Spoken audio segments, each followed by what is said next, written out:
నమస్తే, welcome to our channel. ప్రస్తుతం మనతో పాటు అయితే బీజేపీ ఎక్స్ మేయర్ అయిన కార్తికారెడ్డి గారు ఉన్నారు. మరి అక్కతో అయితే మాట్లాడదాం. అక్క నమస్తే. అక్క నమస్కారం. అక్క, మరి పోచంపల్లిలో ఎలక్షన్ క్యాంపెయినింగ్ ఎలా జరుగుతుంది అసలు? నేను క్యాంపెయినర్ గా ఈ రోజే వచ్చానమ్మా. మరి దాదాపు 2 వార్డులు తిరిగాను. చాలా చక్కగా ఉంది. బీజేపీకి మంచి స్పందన ఉంది.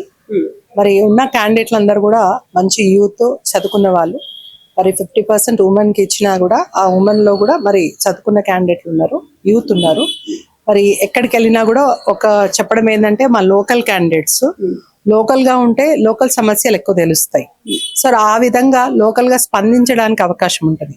మరి ప్రజల్లో అందరూ కూడా డోర్ టు డోర్ క్యాంపెయిన్ లా మా అబ్బాయికి బాగా తెలుసు, మా అమ్మాయి మాకు బాగా తెలుసు అంటే పరిచయస్తుడు అనే అవగాహనతో పాటు మరి ఆ లోకల్ గా ఉన్న సమస్యలన్నీ కూడా ఆ లోకల్ క్యాండిడేట్ కి అవగాహన ఉంటుంది. బయట నుంచి ఎక్కడి నుంచో వచ్చి పోటీ చేస్తే మరి ఆ జనరల్ వార్డు ఉందనుకో, బయట నుంచి ఎక్కడి నుంచో వచ్చి ఇక్కడ పోటీ చేస్తున్నారు. ఎందుకంటే చైర్మన్ జనరల్ కాబట్టి మరి ఆ జనరల్ సీట్ లో పోటీ చేస్తున్నారు. ఆ విధంగా వీళ్ళు ఏం చేస్తున్నారంటే ఒక వార్డుకి సంబంధించిన వారు ఇంకొక వార్డుకి పోయి పోటీ చేస్తున్నారు. అట్లా కాకుండా ఏ వార్డులో లోకల్ బాడీ అంటేనే లోకల్ గా ఉన్న వ్యక్తికి అవకాశం ఉండాలి, లోకల్ గా ఉన్న అవగాహన ఉండాలి. మరి ఇక్కడ బాగా సమస్యలు ఉన్నాయి. పోచంపల్లికి సంబంధించినంత వరకు, ఈ బోధన్ పోచంపల్లికి సంబంధించినంత వరకు సమస్యలు చాలా ఉన్నాయి. గత ప్రభుత్వం అంటే బీఆర్ఎస్ ప్రభుత్వం ఏవేవి వాగ్దానాలు చేసిందో అవన్నీ కూడా మర్చిపోయినరు.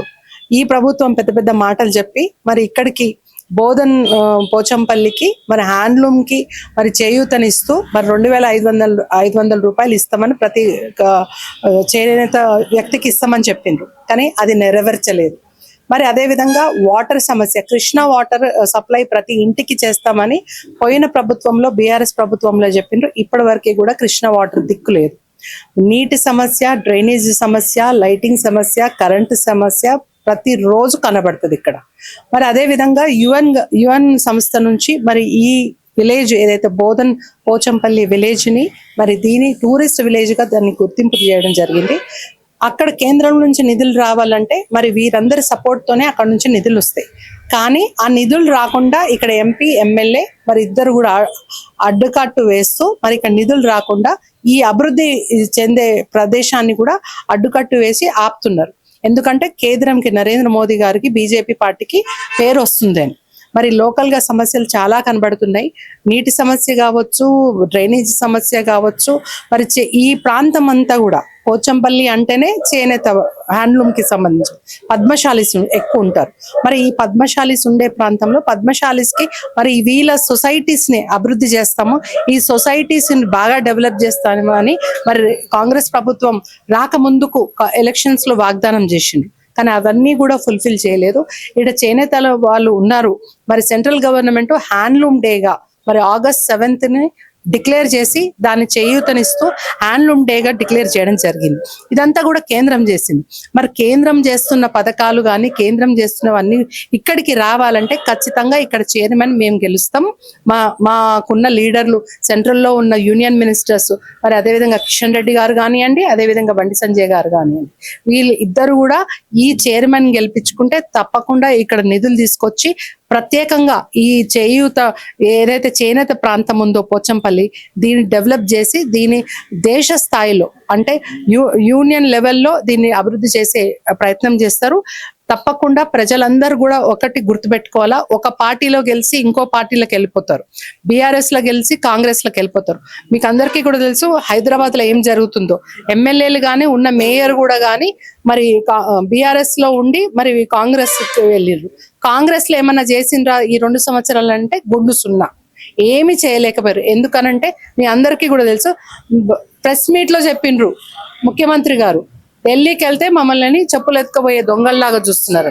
అలాంటిది ఈ రోజు ఈ ప్రాంతాన్ని అభివృద్ధి చేస్తారు అనేది మర్చిపోవాలా.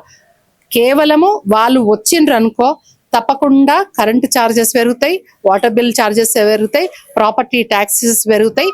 పెంచుకోవాలంటే ఆ కాంగ్రెస్ ప్రభుత్వం తీసుకురండి. అభివృద్ధి చేసుకోవాలంటే బీజేపీ పార్టీని తీసుకురండి అని మరి ఇక్కడ ఉన్న ప్రజలందరినీ వేడుకుంటున్నా 11వ తారీఖున ఓట్ హక్కు వినియోగించుకొని ప్రతి ఒక్కరు కూడా బీజేపీ పార్టీకి ఓటు వేసి ఇక్కడ వార్డులలో మరి కౌన్సిలర్స్ ని అదే విధంగా చైర్మన్ ని గెలిపించుకోవాలని ఈ ప్రాంత ప్రజల్ని వేడుకుంటున్నాను. అయితే ఇక్కడ మాత్రం ఈ వార్డులలో మాత్రం ఇక్కడ ఎలాంటి స్పందన వస్తుంది బీజేపీకి, మరి చెప్తారా ఒకసారి? నేను అదే చెప్పిన కదమ్మా, మా అబ్బాయి లోకల్ గా ఉన్న అబ్బాయి, బాగా తెలుసు, చదువుకున్న అబ్బాయి, అంటే ఆ క్యాండిడేట్ కి సంబంధించినంత వరకు ఆ క్యాండిడేట్ కోసం వివరిస్తున్నారు.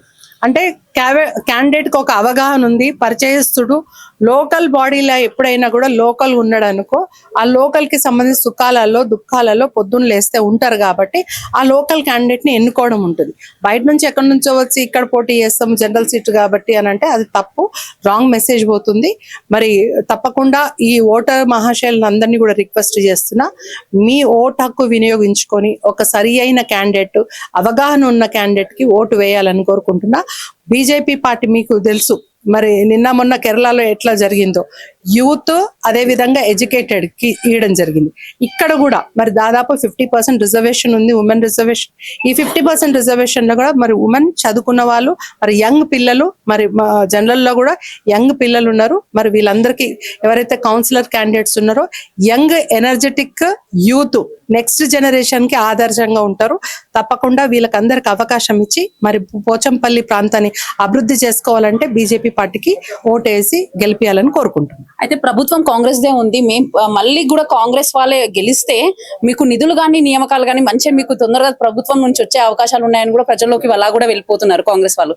మరి దానికి మీరు ఏం చెప్తారు అసలు? 2 సంవత్సరాలలో ఏం చేసినామంటే గుండు సుండ గాడిది గుడ్డు. 2 సంవత్సరాల్లో అది రాష్ట్ర స్థాయి నుంచి మున్సిపాలిటీస్ వరకు మరి ఏం పనులు చేయలేదు. మరి 6 గ్యారంటీలు 420 హామీలు ఇచ్చిండ్రు. మరి నేను చెప్తున్నాను కదా తల్లి, ఇప్పుడు ఇక్కడ చేయూతగా చేనేత సంస్థకి 2500 ఇస్తామని చెప్పిండ్రు, ఏది ఎన్నికలకు ముందు. మరి ఎన్నికల తర్వాత ఎందుకు మర్చిపోయిండ్రు? ఈ ప్రాంతాన్ని మీరు మర్చిపోయి, ఇక్కడ గెలిచిన ఎమ్మెల్యే మర్చిపోయి, ఇక్కడ గెలిచిన ఎంపీ మర్చిపోయిండ్రు.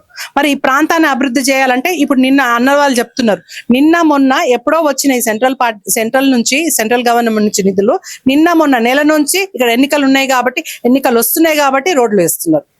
అంటే కేవలము మాయ మాటలు చెప్పి, గత ప్రభుత్వము కుటుంబ పాలతోని మాయ మాటలు చెప్పి మభ్యపెట్టి మోసం చేసింది. మరి ఈ ప్రభుత్వము కాంగ్రెస్ పార్టీ కూడా అధికారంలో రాకముందుకు ఎన్ని మాటలు చెప్పింది, అధికారంలోకి వచ్చినాక అప్పుల పాలు పైస పుడతలేదు అంటున్నారు. పైస పుట్టకపోతే రేపు ఇక్కడ గెలిచినాక ఖచ్చితంగా అందరికీ అన్ని ట్యాక్సులు పెంచుతారు. లోకల్ బాడీలో కరెంటు ఛార్జెస్ నుంచి ప్రాపర్టీ ట్యాక్స్ వరకు పెంచడం ఖాయం. పెంచే వాళ్ళు కావాలా, మిమ్మల్ని చూసుకొని మీ కోసం కొట్లాడే వాళ్ళ కావాలా అని ఈ ప్రాంత ప్రజలు, పోచంపల్లి ప్రజలు ఆలోచించుకొని ఓటు వేయాలని కోరుకుంటున్నారు.